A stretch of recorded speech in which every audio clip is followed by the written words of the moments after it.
All right, man, peace.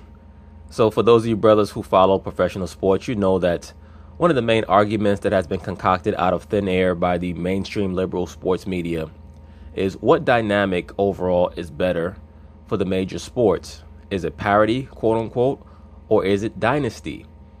And it's very obvious to me that dynasties are far healthier for the major sports than parity is, because oftentimes fans are able to tap into the essential nature of the human mind, which is to latch onto narratives, to latch onto stories. That's how we're able to connect with what we're seeing. At the end of the day, all professional sports is entertainment.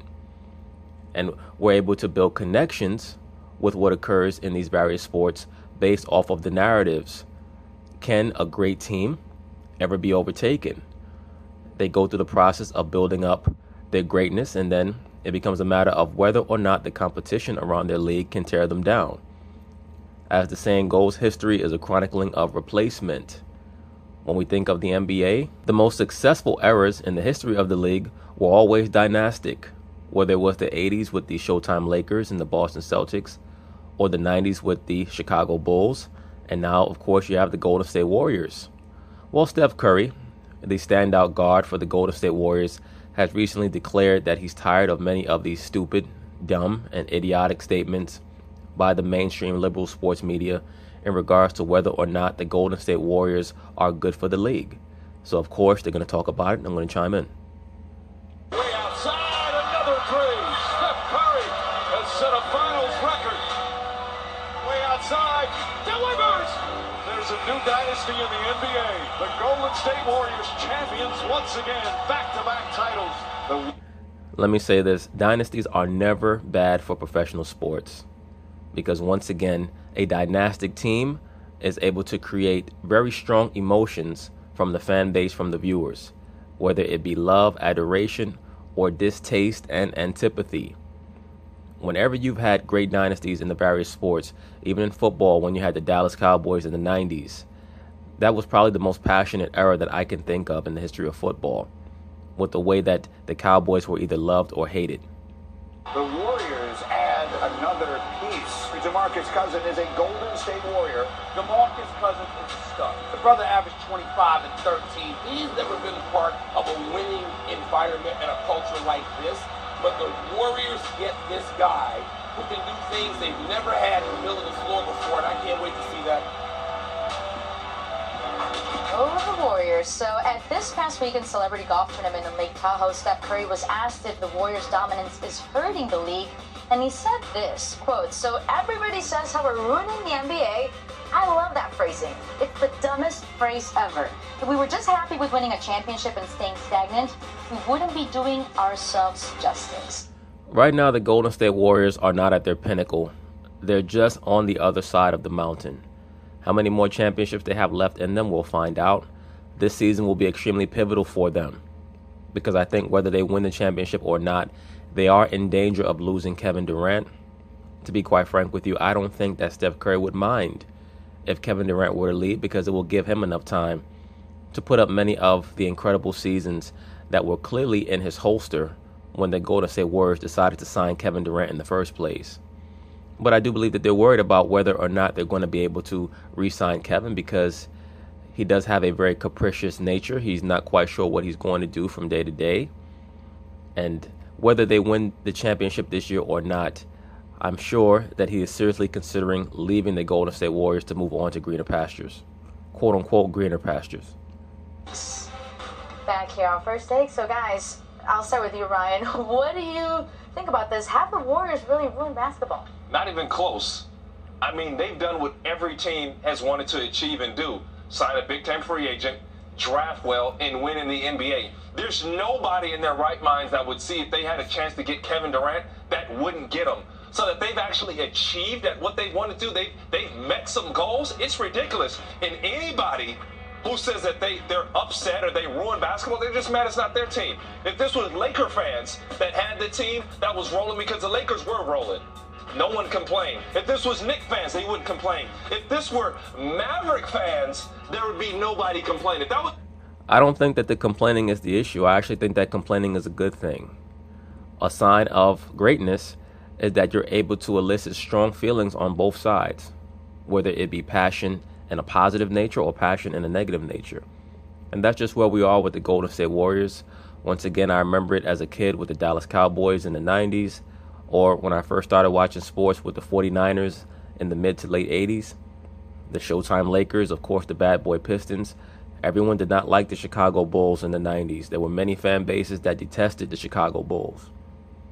So what this will do is it will establish a verifiable era for the NBA. And verifiable eras are always great for storytelling. They're always great for historical purposes. What this era will be known as is basically the modernized version of the 60s. In the 60s, Wilt Chamberlain had to go up against the Celtics. He could almost never beat them. In this era, LeBron James has to go up against the Golden State Warriors, and he can almost never beat them. That was Cuban, okay, and Will came. Nobody would have anything to say, no complaints. This would be the best thing ever for the sport. You'd be smiling from ear to ear. You just talked about half of a segment on the Cowboys, and we had nothing to talk about with the Cowboys. Stop bringing them up. Gosh. Yeah, I believe you're the one that brought the Cowboys up, and for this segment, the Mavericks up, so I appreciate that very much. The truth of the matter is, if this were the Mavericks, you're right, I'd be smiling from ear to ear. Yeah, you would. Yeah. You would have nothing wrong to say. You know, it'd be the best thing for the Mavericks, it'd be the best thing for the city of Dallas, but it wouldn't mean it's the best thing for the NBA. That's two different situations. You wouldn't say that, though, Will. Listen, and this is going to be hard, I think, okay? Because I'm going to have to walk you through a couple steps. But I'll tell you what, let's just get straight to the punchline. It is horrible for the NBA in the short term. But that's a me problem. Okay? That's a viewer problem. That may or may not be a Ryan Hollins problem. That's not a Steph Curry problem. They don't need to worry about that. Steve Kerr, Bob Meyer, Steph Curry, Kevin Durant, what do they care that they are a guaranteed winner year in and year out? What? I don't really see it as a problem in any capacity. Of course, the Golden State Warriors are not going to particularly care about how people feel about them. Once again, let me say this. I do believe that there is a portion of Steph Curry that wants his team back. He's basically allowed a wayfarer to come and lodge in his home for the last 2 years. And this wayfarer has taken over his entire family. He's dominated his household. And I think that there is a portion of Steph Curry that wants his house back. So that either way, whether or not Kevin Durant decides to come back with the Golden State Warriors, Steph Curry is pretty much in a no-lose situation. What do they care that there's no drama in the NBA? Their job is to be great. Their job is to get better year in and year out, and they do it. And I applaud them for it. Anybody that watches this show or the Will Kane show from 3 to 6 Eastern. Oh my gosh, no.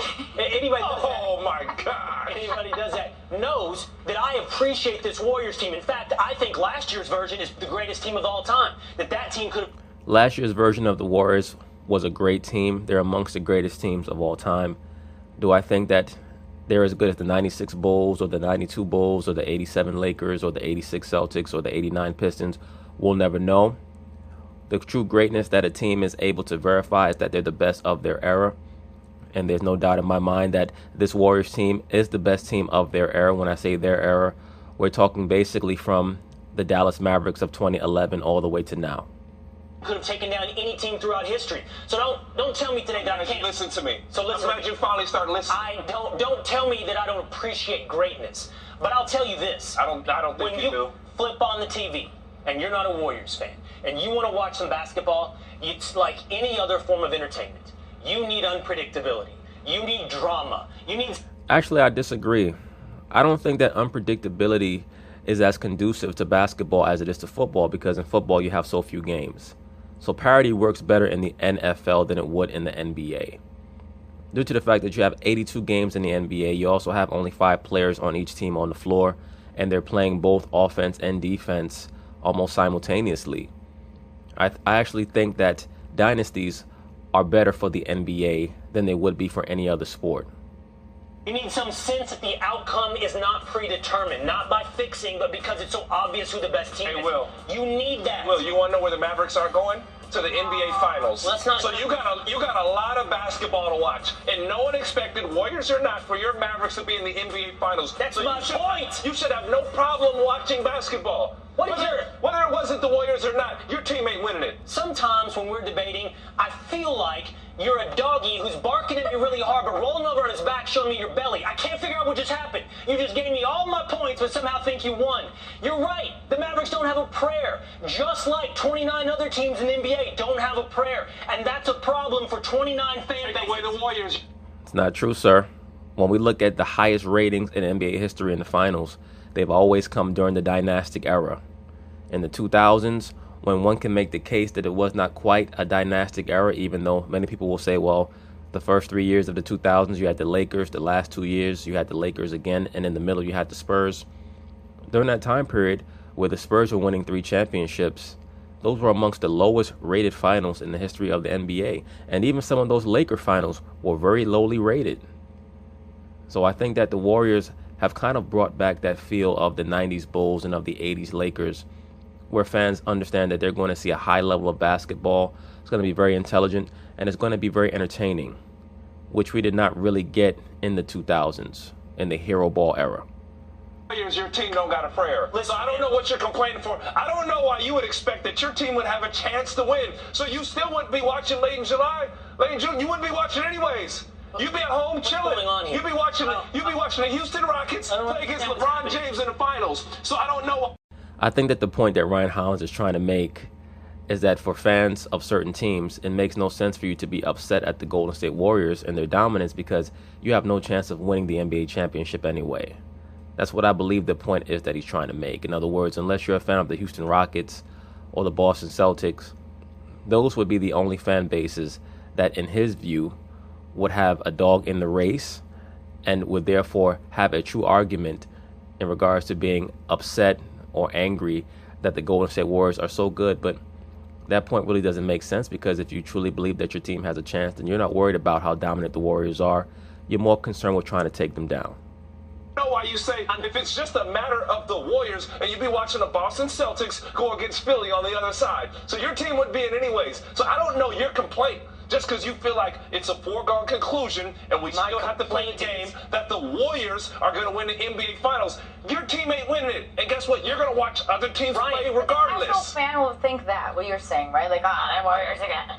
Exactly. So how do you think you're saying things that disagree with me? I'm not even mad at Will. I know, because I don't think you know what you're saying. The problem for the average fan, Ryan, is that there's no drama. When your team's not involved, you can't watch a game, or better yet, a 7-game series and go, I wonder who's going to win. It's very little. Look, we just got. No. This is why it doesn't work. You start talking. Listen, we just got done with a wonderful World Cup. I don't know if you watched a minute of it, but one of the great things about it was you ran into the World Cup. You couldn't predict with very much accuracy who was going to win. Brazil goes out in the quarters. Nobody knows from a game to game. They were the overwhelming. Germany didn't make it out the group stage, and that Well, once again, it's very difficult to compare sports. That's why I've stated that dynasties are far more conducive to basketball than they are other sports. Because in basketball, individual excellence is far more impactful than in other sports. Even in football, where you can have a transcendent quarterback, and he surely can have a very strong hand in the exploits of his team and how far they go, he can't play defense. In basketball, Steph Curry, LeBron James, Kevin Durant, Kyrie Irving, James Harden, they have to play both offense and defense, and their offenses can highlight them. They basically can call a play whenever they want to have their best player have the ball in his hands. On a football team, your best player could be Julio Jones. There's no guarantee that you're going to be able to get him the ball. So once again, it's very difficult. In baseball, your best hitter, you can't guarantee that you're going to have Mike Trout up to bat in the 9th inning. It's up to where you are in the lineup. So it's very difficult to do these cross comparisons between sports when we're talking about dynasties. Predictability, that unpredictability makes it wonderful. Hey, buddy, are you going to stop watching? Is anybody going to stop watching the NBA? Not. That's the best point that you're making, sir.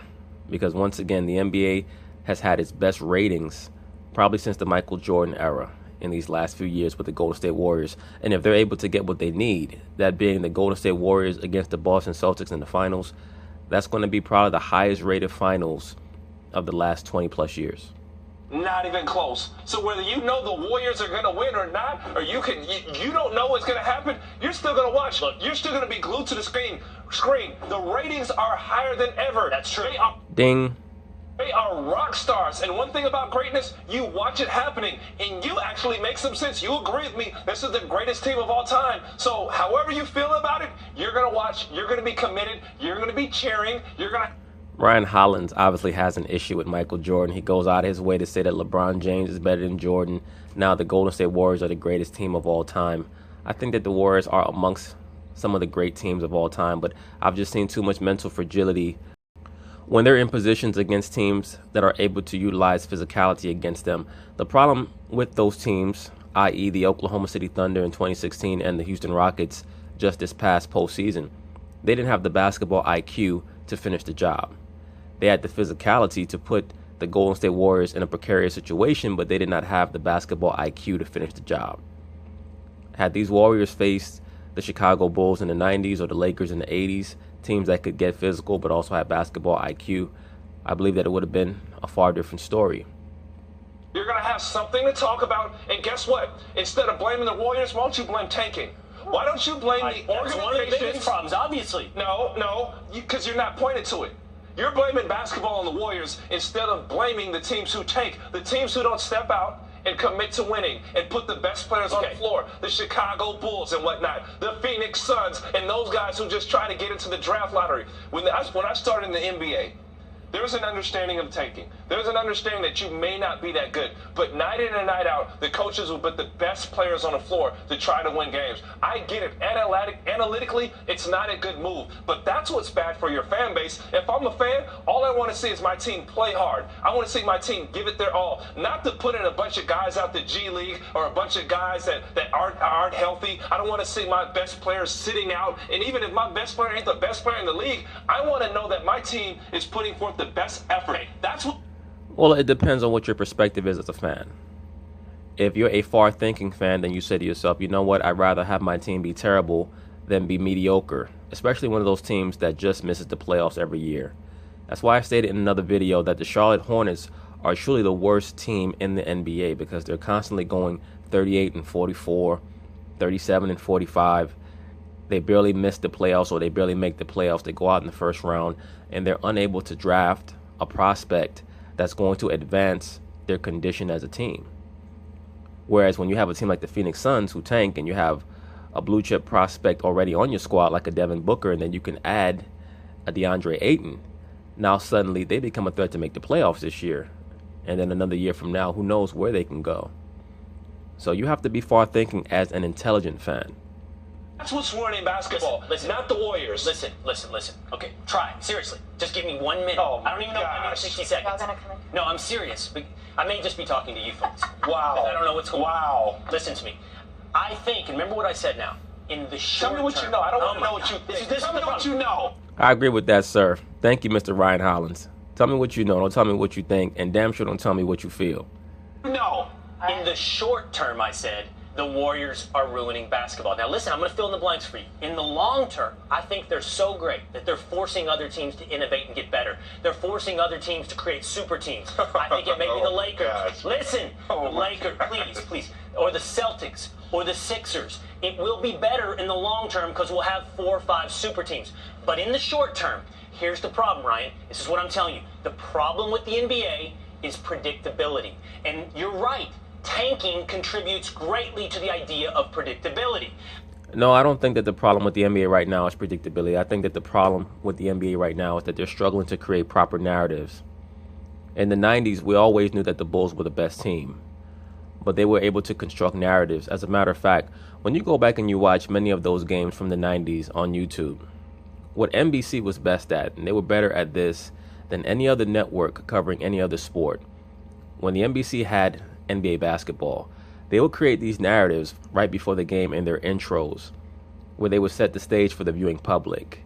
It was almost like an entry into a comic book series, or like when you watch the Star Wars films, it opens up with the banner giving you a detail of what's going on in the interim from the previous movie to this movie, what the backdrop is, what the situation is, what the scenario is that the heroes are in.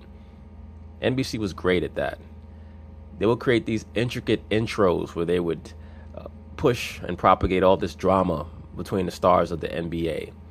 And whether the Bulls are playing the Lakers or the Trailblazers or the Suns or the Jazz or the Supersonics in the finals, they were always able to create these theatrics. Can Gary Payton guard Michael Jordan? Can John Stockton and Karl Malone finally get a ring? Can Charles Barkley finally climb that mountaintop and defeat his good friend Michael Jordan? That's where the NBA is suffering right now. They're trying to create these narratives and they don't know where to pull them from. As soon as they can do that, they'll be in a far better stead. Because the Warriors are the best team of their generation and they're not going to lose unless and until they get old or one of their top pieces get injured or leave. But so does the idea that one team is going to win it, and we all know it. Bigger problem. Hold on, I'm almost done. Tanking of the Warriors. Tie it. You can't talk the whole segment, Will. Oh my gosh, hurry Both up. things contribute to the idea of predictability, which is the biggest problem for the NBA. It's not both. All you want to see are your Mavericks compete. That's all that we want to see. Get your team to put their best product on the floor. This conversation is far from over. We got more NBA. But anyway, that's basically it on that. I partially agree with them both, and I partially disagree with them both. I don't think that the issue with the NBA right now is predictability. I think that people don't mind predictability as long as the team that's predicted to win is exciting and fun to watch. And in that case, they're in very good stead with the Golden State Warriors. Now, had this been 2005 or 2007, and the team that was predicted to win were the San Antonio Spurs, then it would be a far different story. But anyway, peace.